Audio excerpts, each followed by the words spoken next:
Yaxshimizlar savoqdoshlar, biz bu saatlik darsimizda duttaniki 10 qo'l urish mashqlaridan birinchi mashqni o'rganib o'tamiz.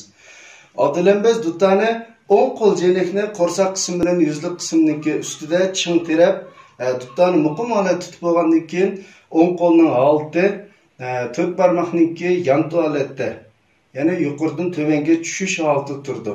Urgan vaqtimiz cho'q deganda duttaniki bu bo'g'iz qismi atrofiga uramiz.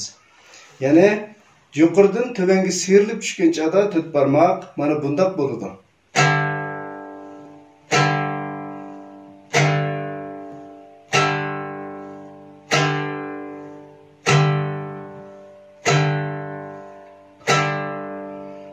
Biz 10 qo'lniki yuqoridan tövanga sıyrilib tushgan holatda deganda pek qattiq urib o'tmaymiz. Ya'ni normal holatda qo'lning o'zining tabiiy kuchi orqali tushadi.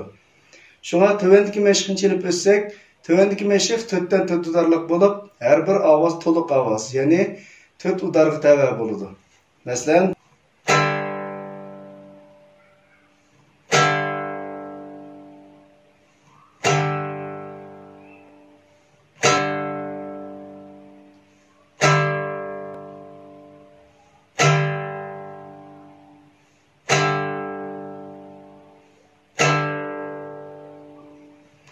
tövandagi mashqimiz mana bu holatda chelindi. Shunga savoqdoshlarniki to'g'ri holatda mashq qilishni umid qilaman. Kelasi soatda ko'rishaylik. Xayr xo'sh.